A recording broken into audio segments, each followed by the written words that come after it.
Merci mesdames, messieurs de nous retrouver à Washington DC en compagnie de Sa Majesté et soit Etoga Gabriel Sylvain, chef traditionnel du groupement Batienga dans la région du centre. Majesté, merci à vous de répondre à nos questions. Nous sommes heureux de vous accueillir ici à Washington. C'est pas la première fois que vous venez aux États-Unis. Vous êtes d'ailleurs un habitué des États-Unis. Merci beaucoup Eric Christiania. Merci pour la CIATV qui travaille beaucoup pour la culture camerounaise. Et je tiens à dire merci à son patron, qui est le directeur général de la CIATV, M. Charles Ndongo, pour l'honneur qu'il accorde à notre tradition. La CIATV s'est déportée pour les États-Unis, plus précisément à Washington DC. Ça nous rassure parce que le Cameroun est un très grand pays et on ne peut pas faire sans la CIATV. Alors vous êtes un habitué de Washington, vous étiez là encore il n'y a pas longtemps. Qu'est-ce qui justifie vos visites répétées à Washington DC? Vous savez, je suis d'abord un homme de la culture. Je suis celui-là qui travaille beaucoup pour la culture de notre cher et beau pays, le Cameroun, qui travaille beaucoup pour le vivre ensemble. Raison pour laquelle chaque fois qu'il y a un événement, un festival aux États-Unis, j'ai toujours cette chance, ce privilège d'être invité par les organisateurs. Raison pour laquelle à chaque fois, vous me verrez soit à Washington DC, soit à Atlanta, soit à Boston, soit à New York, soit à Miami. Donc c'est en quelque sorte ça, pour venir valoriser la culture de notre cher et beau pays, le Cameroun. Et cette fois-ci, vous êtes invité par le comité d'organisation du tout premier festival culturel des Camerounais de la diaspora nord-américaine par M. Christophe Tapa. Qu'est-ce que vous pensez de cette initiative? Permettez-moi de dire merci et de féliciter ce grand homme, le promoteur de ce festival, qui est le président Christophe Tapa, et le féliciter même avec sa dynamique épouse. Féliciter aussi l'équipe qui l'entoure parce que c'est du jamais vu, c'est de l'inédit. Depuis que nous sommes à Washington, le président Tapa a mis des petits plats dans les grands. Et j'avoue que tous les rois qui se sont mobilisés, toutes les autorités, les sommités qui se sont mobilisées autour de cet événement se sentent à l'aise.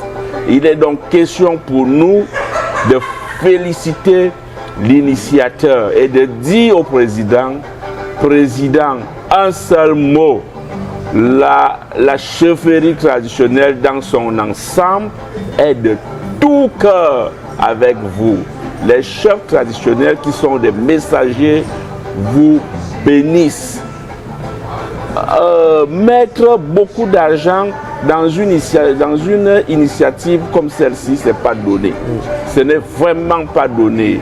Moi, je suis parti du Cameroun. Je n'ai même pas déboursé un seul franc pour me rendre aux États-Unis. Et aujourd'hui, j'y suis. Alors, on va parler des liens entre la diaspora et les autorités locales. Ces liens, parfois, sont très complexes, avec parfois des incompréhensions. Selon vous, qu'est-ce qu'il faut faire pour renverser un peu cette tendance? Est-ce que ça fait partie des sujets que vous abordez pendant votre séjour américain avec les fils et filles de la diaspora camerounaise installés en Amérique du Nord? J'avoue que la diaspora américaine est très dynamique. Les États-Unis ont une diaspora très dynamique. Mais il y a à faire. Il y a à faire parce que dans cette diaspora, nous avons une diaspora qui est vraiment utile. Une diaspora des intellectuels, une diaspora qui est gonflée à bloc pour le développement de leur cher et beau pays, le Cameroun. Et moi, je leur dis toujours, le Cameroun est un bien commun à nous tous. Et la politique du chef de l'État, son Excellence Paul Biya, voudrait que chaque Camerounais se sente à l'aise partout où il se trouve. Raison pour laquelle nous demandons à cette diaspora de ne pas continuer à jeter des cailloux sur le Cameroun parce que le Cameroun est un bien commun à nous tous. Et aussi, leur dire que le morceau de bois, quand vous le jetez dans l'eau, même s'il fait 100 ans, il ne deviendra jamais un caïman. Donc, moi, j'encourage cette diaspora à travailler pour le développement de notre cher et beau pays, le Cameroun, parce que dans cette diaspora, vous avez des agrégés, vous avez des docteurs, vous avez des ingénieurs qui peuvent apporter en plus pour le développement de notre pays. Alors, au-delà du symbole culturel, et en tant que conseiller régional, puisque vous êtes conseiller régional pour la région du centre, qu'attendez-vous concrètement des investisseurs de la diaspora pour dynamiser l'économie locale, notamment celle du département de la Léké dont vous êtes originaire? Vous savez, aujourd'hui, nous parlons de la décentralisation et du développement local. Le chef de l'État, son Excellence Paul Biya, a bien voulu que les chefs traditionnels que nous sommes, que nous soyons des acteurs majeurs au sein de la décentralisation. Pourquoi? Parce que ce sont des chefs qui maîtrisent mieux les problèmes de leurs sujets dans des villages. Le chef traditionnel sait que dans tel village, il y a un problème d'eau, il y a un problème d'électricité, il y a un problème de route. Raison pour laquelle au conseil régional, vous avez un collège des chefs traditionnels. Et nous pensons qu'avec cette diaspora, nous allons beaucoup travailler. Et depuis que je suis arrivé, depuis que je viens aux États-Unis, nous échangeons beaucoup. Parce qu'il faut aider nos populations qui souffrent en ce moment avec des projets. Il faut beaucoup travailler pour que cette décentralisation en réalité soit effective dans nos localités. Parce que s'il faut le dire, nous ne ressentons pas encore qu'il y a véritablement la décentralisation au Cameroun. Mais on se dit qu'avec le temps, ça va arriver. Avec le temps, ça va arriver. Il faut donc associer la diaspora qui, en quelque sorte, sort de quelque part. Parce que moi, je sors par exemple de mon Bachenga natal. Je suis originaire du département de la Léké. Le département de la Léké est un très grand département dans le Cameroun. Et le département de la Léké fait beaucoup pour la région du centre, pour la capitale politique qui est Yaoundé.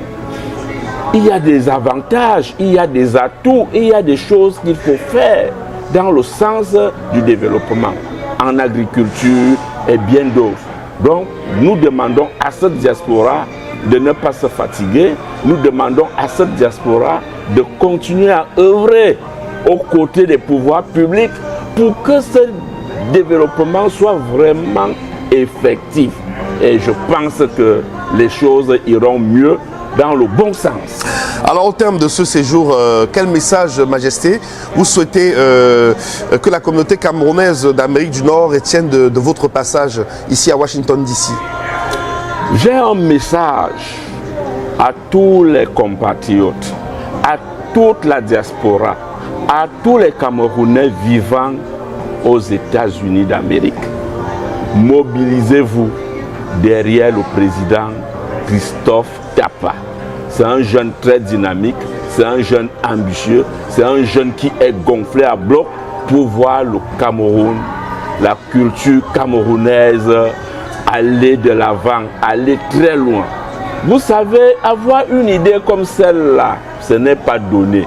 Ce jeune a osé parce que le président de la République, son Excellence Paul Biya, a toujours demandé à la jeunesse d'oser.